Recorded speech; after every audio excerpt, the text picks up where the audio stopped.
when I tell my clients now, like, I want you to be done putting your needs in a box, I say that because I know very viscerally what it is like to shove your needs and wants in a box for fear that your needs and wants are not going to be met. They're not valid. They're too much. You're too much. The problem with your love life is that you want too much.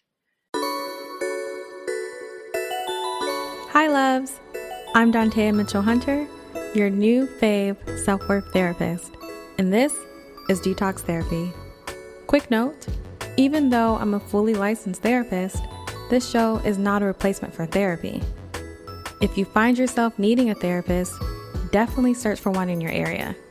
Now, if you want to work with me though, and you live in Washington, Georgia, or DC, then please go to my website at soireesintherapy.com and book your free 15-minute consultation.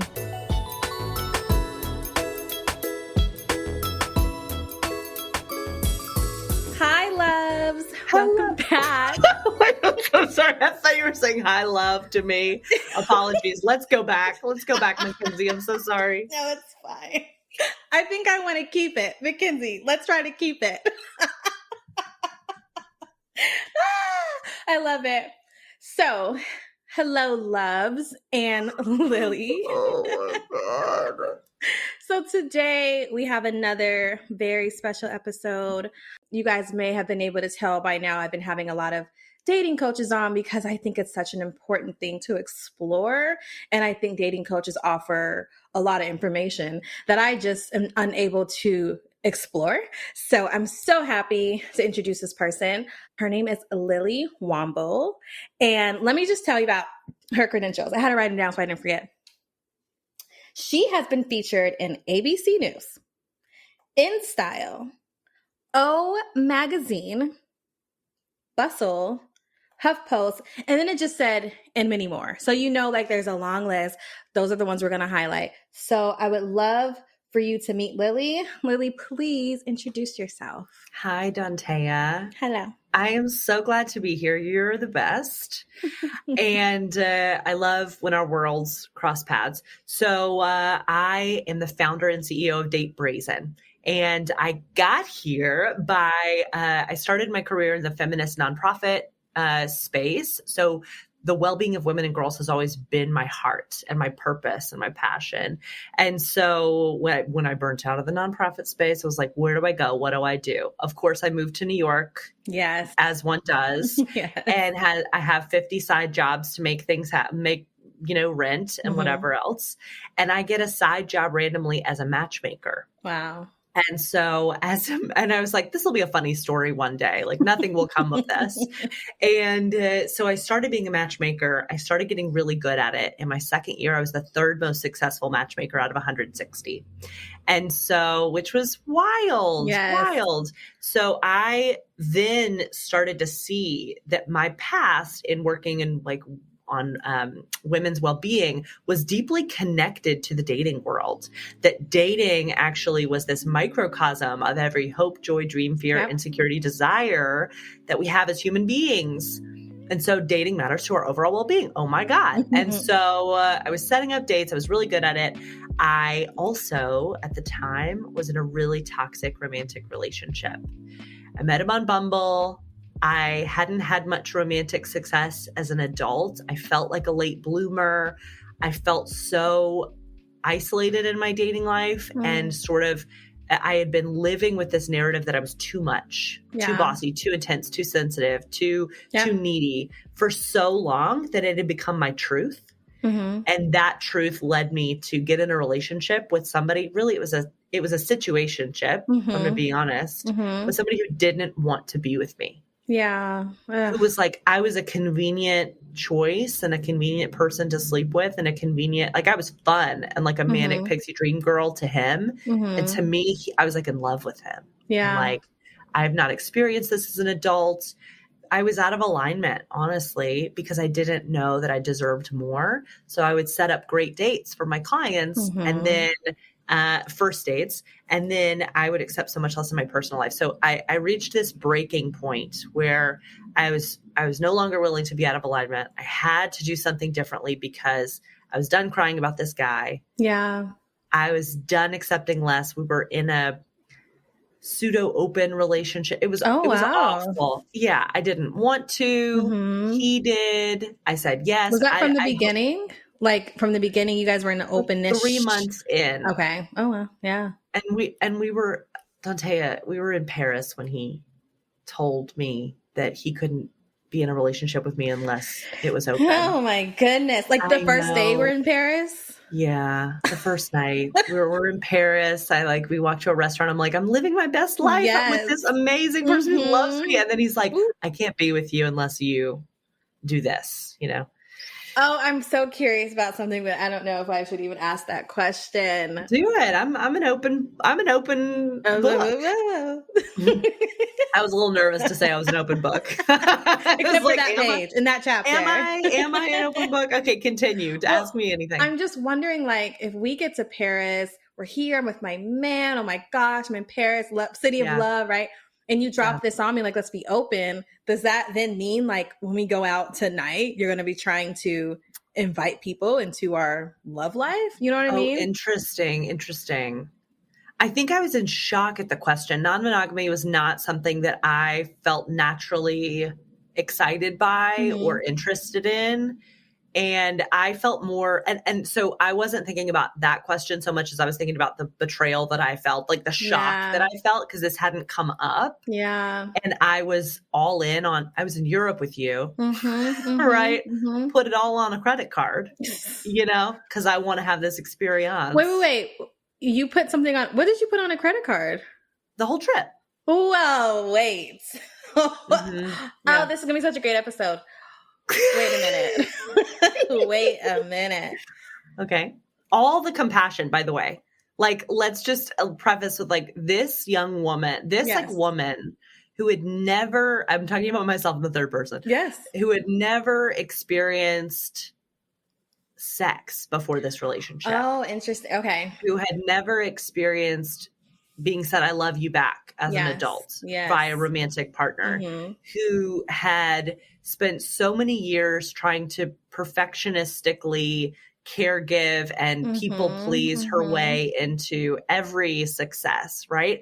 I was like, this is now me being the main character of this story. Yes. I'm going to Europe with this person. We're in a new relationship. I'm an adult now because I'm doing this romantic relationship. So I just want to preface, like, I have all of the compassion for her and her decision. And wow, I was really making decisions from a place of lack, you know? Well, that, and it's like, I think for someone to be new to a relationship, an adult relationship, I'm living in New York, here's this guy, I want to finally do all the things I've seen people do in my family. I want to do all these things I see people do on TVs where they just jet set across the world. I want to finally be that. I have my plus one. And where do couples go? Paris, right? Yeah. And so I understand that. There's a lot of compassion for that. And I think it's very important to talk about, like, how we got there. So someone planned the trip and then you paid for it on your credit card?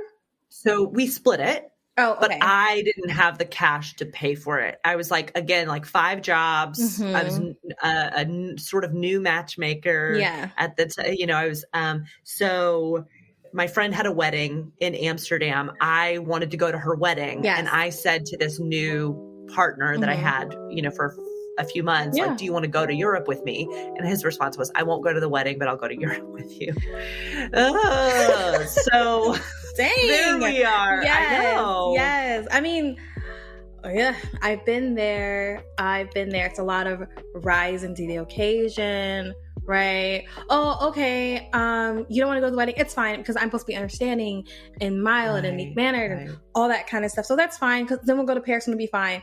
And then we'll be in love. And then we go to Paris and you say you want to be in an open relationship. So this was great. And then the next day we, like, get on a train to go to Versailles. It was none of it made sense. Do you know what I'm saying? None of it made sense. Yeah. And when I tell my clients now, like, I want you to be done putting your needs in a box. Yeah. I say that because I know very viscerally what it is like to shove your needs and wants in a box for fear that your needs and wants are not going to be met. They're not valid. They're too much. You're too much. The problem with your love life is that you want too much. Yeah. Exactly. You have too many needs. Why can't you just be chill or whatever?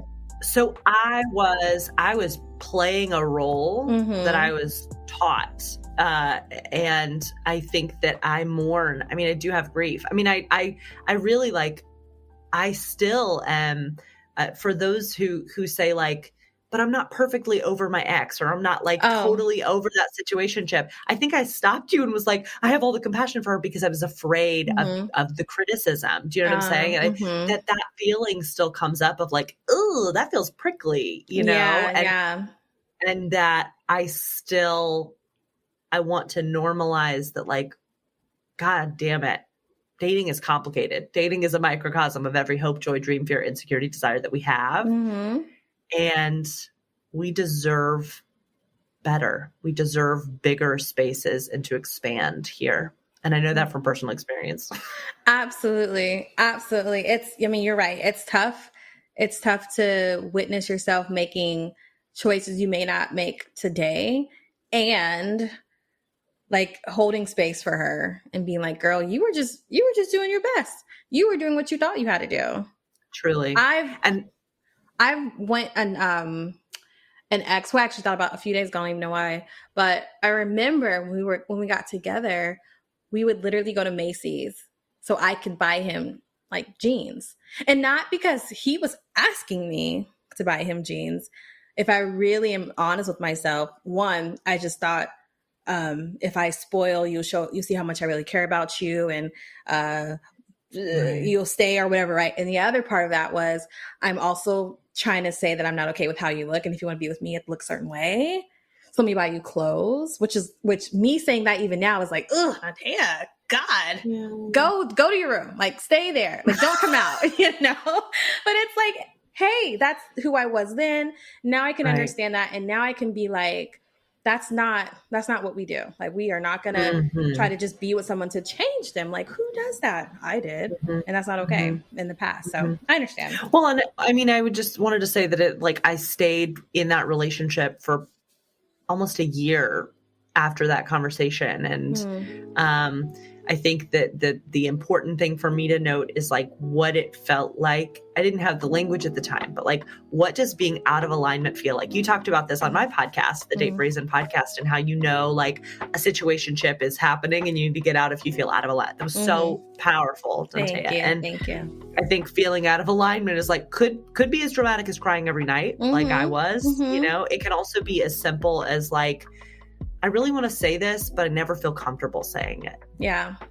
And I don't feel like, and that's maybe a signal, you know, because in the later months of that relationship, my parents were getting a divorce. You know, I was in my mid 20s and like, I was a matchmaker and I was in a terrible relationship, and I had just met Chris, my now partner and fiance. So it was all a lot. And I think that another piece of the dating world, and like in the conversation about dating as an act of self-care, is really being aware of your cognitive load. My brain was overloaded with information and input. And so backing up, you know, as an adult down the line, I can now recognize when a lot of stuff's happening, if I'm overloaded, it's time to double down on recognizing my own needs. It's time to double down on caring for myself and not exposing myself to people or situations that drain me. I didn't know that then, you know? No, because it feels so normal and natural to be overloaded. So of course I'm going to be overloaded and constantly thinking about how my partner wants me to respond. How should I show up? What should I do? What should I be? Like, you just think that's normal, you know? Earlier you said that you, one of the jobs you had was a matchmaker, right? And I don't know if I said this yet, but Lily, everyone, she's a dating coach. I think I said that. I just want to put that out there again. You're a dating coach now, no longer a matchmaker, right? Yeah. Can you help us understand the difference between the two? Yeah, cool. So I forgot to mention the ending part of that beginning story, which is a great thank you. So I realized I was I think this will answer your question. The story will answer your question. So I realized that I was out of alignment in my romantic life. And I realized also that extended into my matchmaking job. That that I was trying a Band-Aid solution for a deeper issue, right? The Band-Aid solution for me was get in this relationship. The deeper issue was, I think my wants and needs are too much. And what do I do about that? For my matchmaking clients, I saw that, for some it works. So I'm not going to poo-poo it. For some it's a joyful experience, matchmaking. For a lot of women, they come in expecting a deep transformation with a Band-Aid solution, which is a first date. Yeah. And so what I saw was that, I can set up great first dates. It doesn't mean that your deeper narratives about your worthiness are solved. It doesn't mean that your issue, communicating your boundaries and recognizing what you deeply want and need, it doesn't mean that's solved either. Yeah. And so when that person and I broke up, it became an opportunity for me to seek help. And my therapist didn't know what to tell me about my dating life besides how to help me heal, for myself. But she hadn't dated in 30 years. My friends thought that my dating life was fun, right? They wanted to swipe for me. They told me to get on another dating app. They told me to, why don't you just stop being so picky and just go on another date? You never know, which i.e. means stop trusting your instincts. You don't have good instincts, right? So and then I looked to matchmaking, which I didn't see wasn't working long-term for most people. And I wanted a long-term solution for myself and my clients. And so I started getting into coaching. I started learning about how to give myself permission to what I wanted. I started doing a lot of the work that Brene Brown purports about, processing shame and processing trauma in my love life. And that led me to start coaching my matchmaking clients on how to create their deeper desire map, how to ask for what they want in person more, how to, I was basically date coaching them to see if it worked. Yeah. And they started to find better dates for themselves than I or any other matchmaker could find for them. They started to attract men and women on the subway, in the Sweet Green Line. They started finding better dates for themselves online. They started advocating for themselves and their own needs like never before with courage. Yeah. And I was like, oh, there's something here. And for me, this deeper work meant breaking up with matchmaking, meeting Chris, somebody who originally wasn't on my rigid checklist, right? Of what I thought I should want. Yeah. The word should was not helping me. Yeah. And because of this deeper work, I got to recognize that oh, this person is fucking special.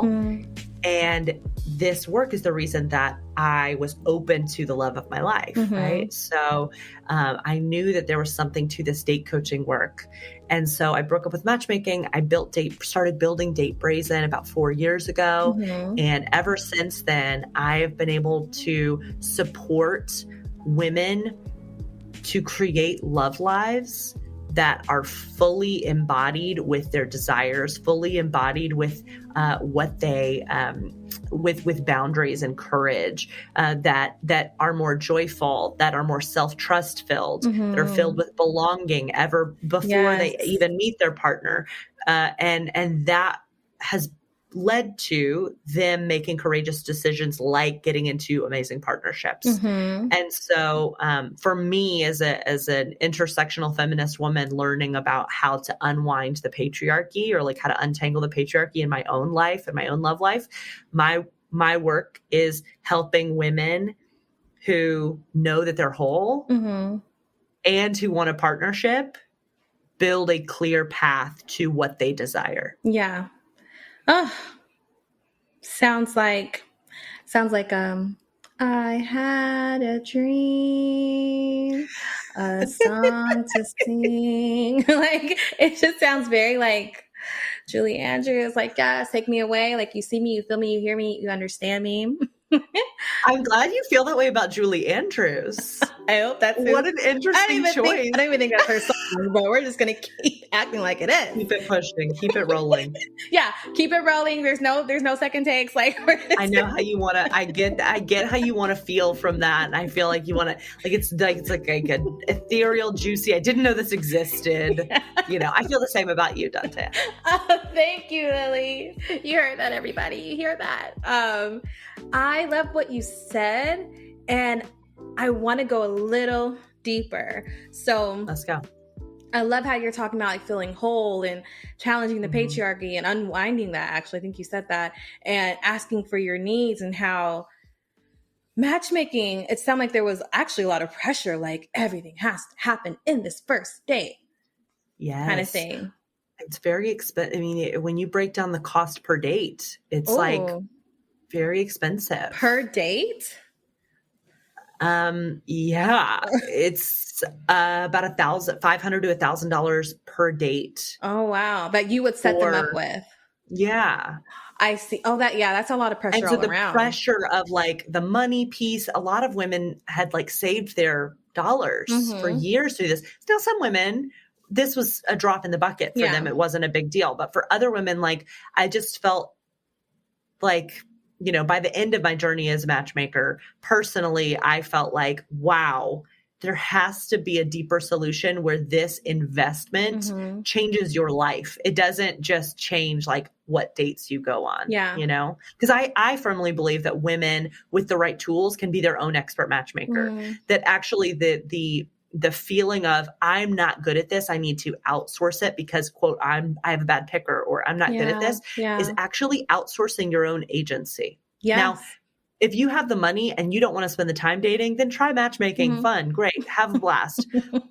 I'm talking about women who like are ready for a deeper solution, are ready to feel self-trusting in their love lives. Because that's huge. if you don't have that self-trust in your decision-making, in your desires, then being in a great relationship isn't going to alleviate you of the self-doubt that is present. Yes, it won't. Absolutely not. Like that's a setup. And I think it's really important that when we work with other professionals like yourself, I mean, we just heard you talk about the work that you had to do, right? You understood the work, the internal work, the healing from the trauma, the relationships and all of that.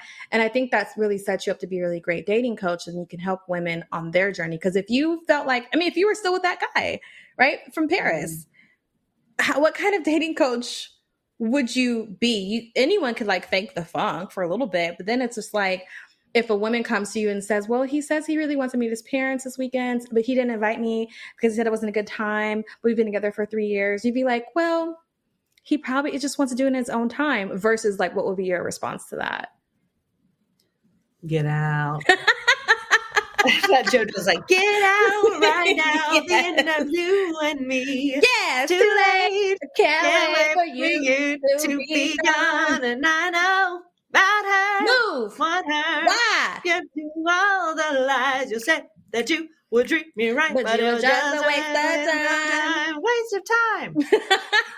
That was fun. That was fun. No, I think that like I wouldn't have built Date Brazen had I been in that relationship, right? Like I think that we're all on our own journey. There's no like timeline for healing, or like I just happened to awaken to my own I'm a powerful person. Yes. Do you know what I'm saying? Yeah. And I saw how powerful I was outside of that relationship. And I was like, well, wait, what if I could be this powerful feel this powerful in my romantic relationship? I don't actually have to do this emotional labor for this human. Yeah. Like, that's not my job, not my ministry, not my, like, I don't need to do that to prove anything about myself. So, and I also think that I love Chris. I am so glad we're together. He has changed my life so much.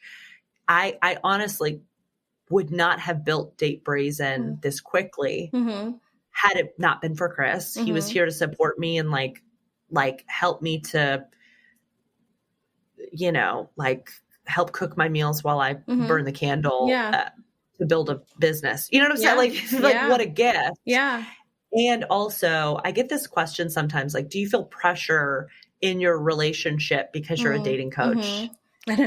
I was one that asked the question. Yeah. And other people too. You're not the only one.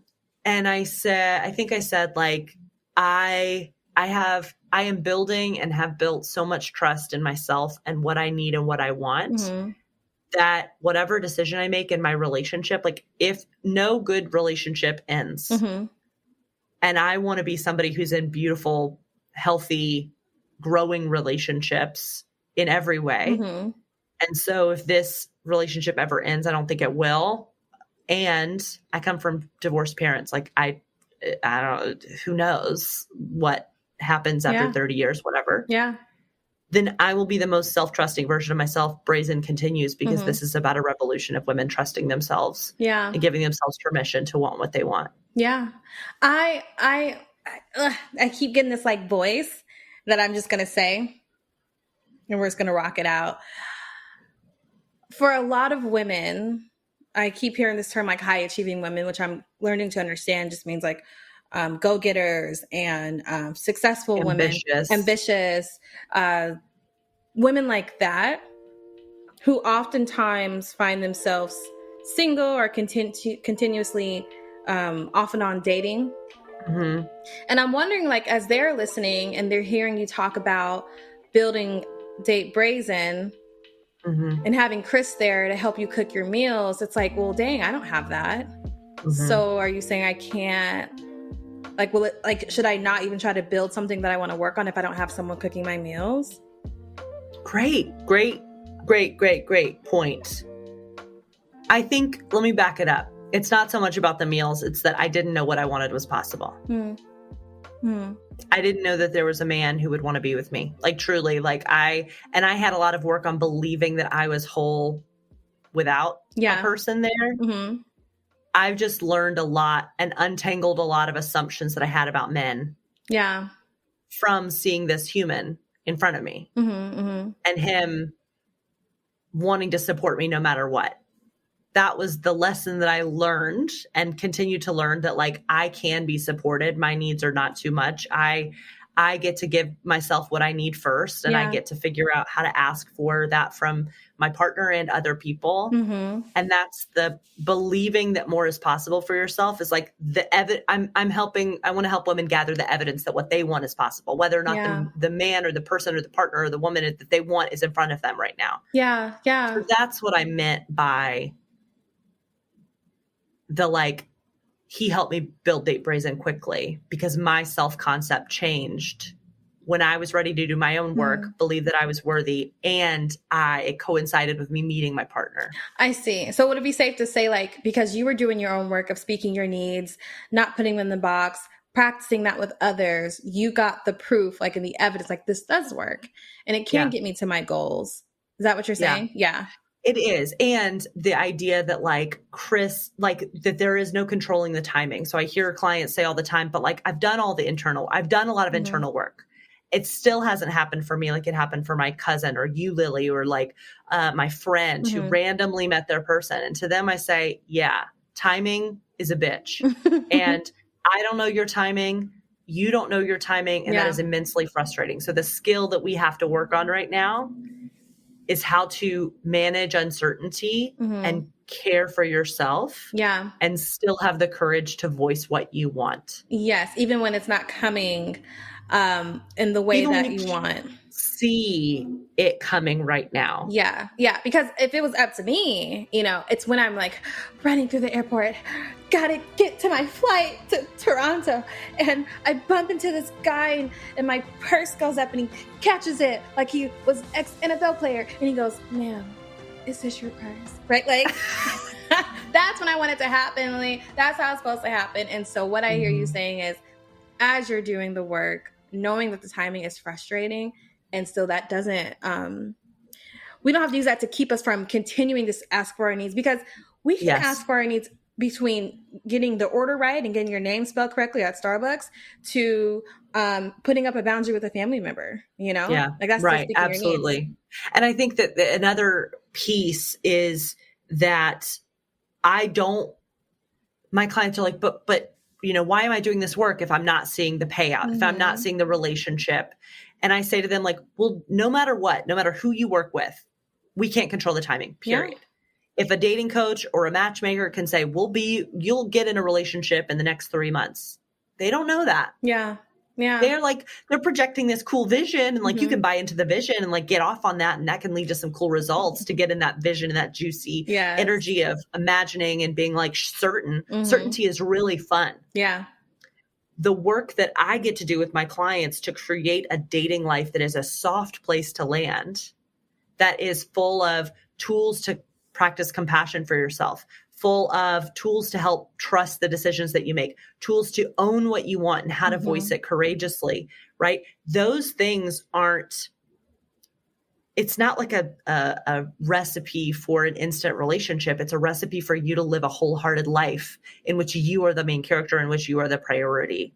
Yeah. And so the goal is not like, I need somebody to complete this vision. It's like, how can you live your wholehearted life right now, own what you want, and show up for your desires? Because I believe our desires are divine. Yeah. If you have a desire for a partnership, a romantic partnership in your life, that desire is divine. You get to treat it with care and love and respect by taking aligned action. And it doesn't necessarily mean that you're not whole right now without that relationship either. Like, I have a desire for $1 million in my business. Absolutely. Like, I want to have a huge business and change millions of lives. Does it mean something about me that I don't have that yet? No. It just means that I'm like on a path. Yeah. Yeah, exactly. Exactamente. So we're kind of talking around this. I just want to really bring it home because I'm thinking about listeners. I'm thinking about myself. And I'm like, hey, wait a minute. I signed up for this podcast. You said you're going to talk about this, and I need you to answer this question. So I want to make sure we give some time to talking about one of the things that you're really good at that I hear you talking about right now is to use dating as an act of self-care.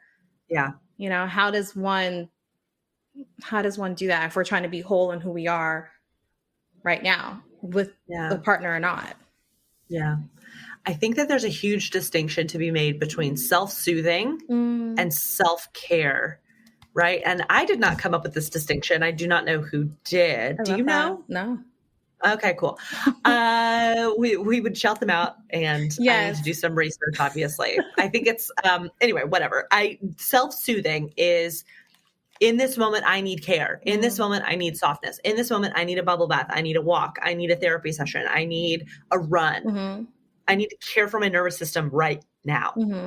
Self-care can come when your nervous system is okay. You're not in a fight or flight. You're not in a stress cycle. You're ready to care for your future self. So self-care in that way can be maybe it's consistently going to the gym, not just going on a run because you need it for your nervous system. Yeah. Maybe it's consistently going to therapy. Maybe self-care is going to therapy twice a week because you're like, this may not feel pleasant in the moment. I know I need this care. I know my future self will need this care.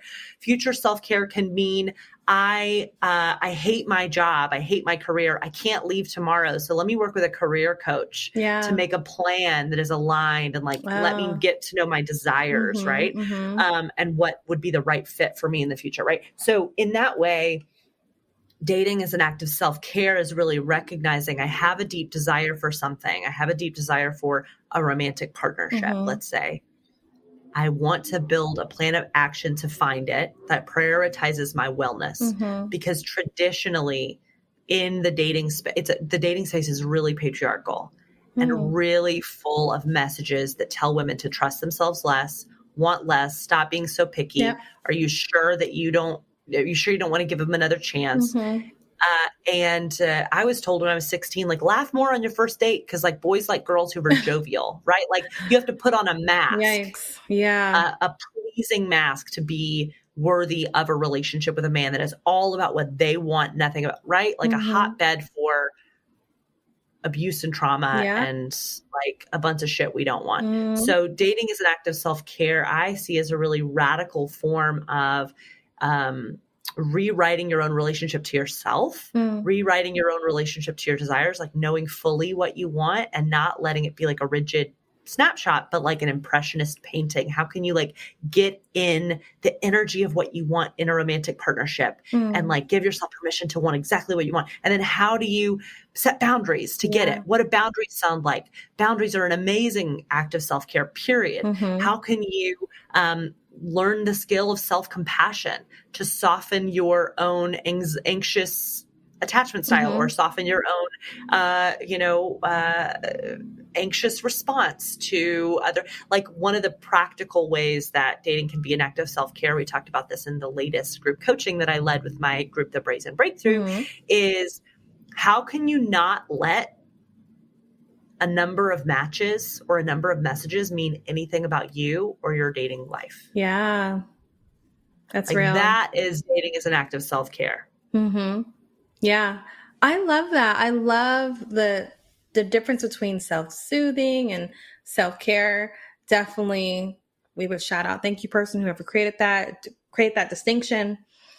As a therapist, I hear the self-soothing in this way as like crisis management, like eek, spiked, soothe, right? So I love how you're talking about in the future self-care and not to let how many matches or how many people said yes to me this week, or it's been 6 months on this dating journey and I haven't been proposed to yet, but yet on Instagram, I'm seeing all these people who are getting married because they decided to take a chance on love. And that's not me yet, And so I really like what you're saying, how like still just doing the work, still thinking about yourself.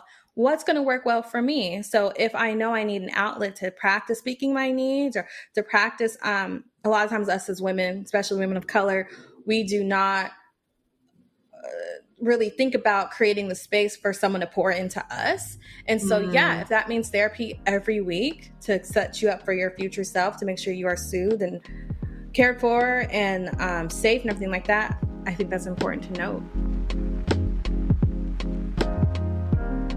I want to come back to that thing that I said. I feel a lot of feelings about saying the thing about the cooking the meals. Okay, yeah, let's do it.